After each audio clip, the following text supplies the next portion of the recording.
السلام علیکم ورحمۃ اللہ وبرکاتہ۔ برادران اسلام، سامعین کرام، امید ہے آپ سب خیریت سے ہوں گے۔ اللہ کرے ایسا ہی ہو۔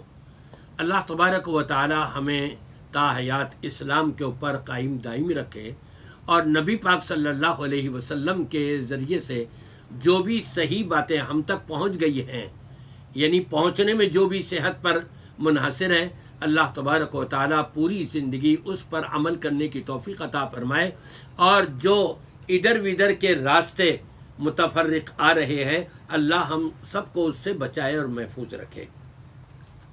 سننے میں آیا کہ مولانا طارق جمیل صاحب، ان کو ایک فون آیا ایک ایسے مولوی کا کہ جو ڈیلی روزانہ 1,00,000 مرتبہ نبی پاک صلی اللہ علیہ وسلم پر درود پاک پڑھتا ہے۔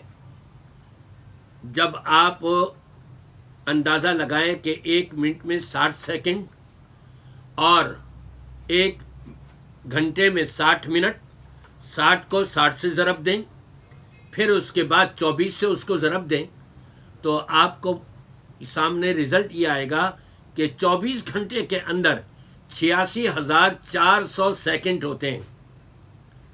جبکہ آپ درود پاک پڑھیں گے تو کم از کم 3 سیکنڈ ایک مرتبہ، وہ بھی چھوٹا والا درود، وہ درود ابراہیمی نہیں، درود ابراہیمی پڑھیں گے تو آپ 1 منٹ میں 3 مرتبہ غالباً پڑھ سکیں گے۔ بہت زیادہ ہوگا، تیزی سے پڑھیں گے تو 4 مرتبہ پڑھ لیں گے، لیکن صلی اللہ علیہ وآلہ وسلم بھی اگر پڑھیں تو 3 سیکنڈ تو لگ ہی جاتے ہیں۔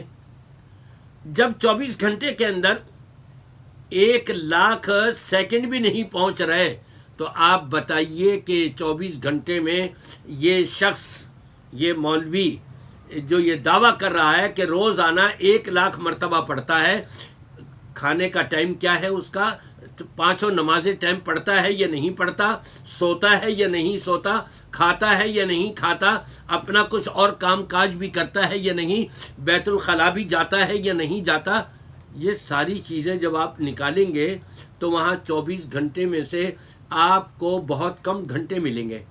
چلو ہم 24 گھنٹے لگا لیں، یہ فرشتہ بن گیا جی، کسی کے کہنے کے مطابق بالفرض، پھر بھی 1,00,000 مرتبہ 24 گھنٹے میں درود پاک نہیں پڑھا جا سکتا۔ یہ جھوٹ پر مبنی، اور اس نے خواب دیکھا اور وہ مولانا طارق جمیل صاحب کو بتایا، اور مولانا طارق جمیل صاحب آگے بیان کر رہے ہیں۔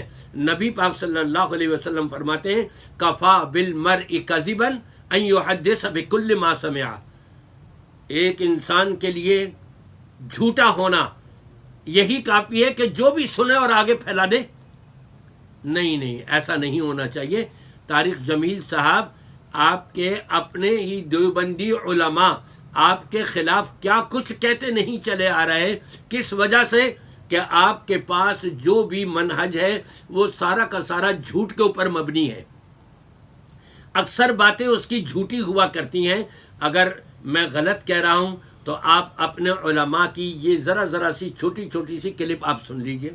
علم میں سب ایک جیسے ہوتے پر تو کبھی بھی نقصان نہ ہوتا۔ علم میں کچھ زیادہ باخبر ہے اور کچھ زیادہ ہی بے خبر ہے۔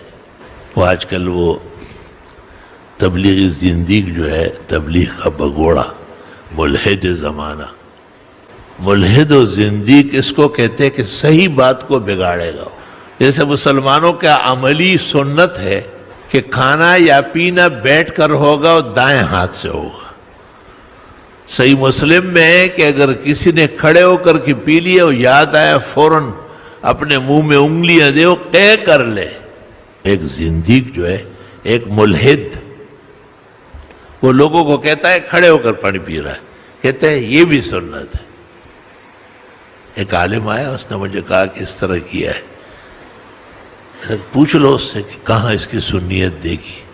کہا بخاری کا حوالہ دیا، میں نے بخاری منگوائی، جلد ثانی کتاب الاشربہ میں ایک میں ہے کہ ما فضل من الوضو، وضو کا بچا ہوا تھا، دوسرے میں ہے کہ کانا ما زمزم کا پانی تھا۔ یہ نہیں کہتے کہ وضو کا بچا ہوا، نہ یہ کہتا ہے کہ زمزم کا۔ اچھی بات بگاڑنا یہ زندگی کا کام، پکا زندگی گئے اہل حق کا زندگی یہ ہے.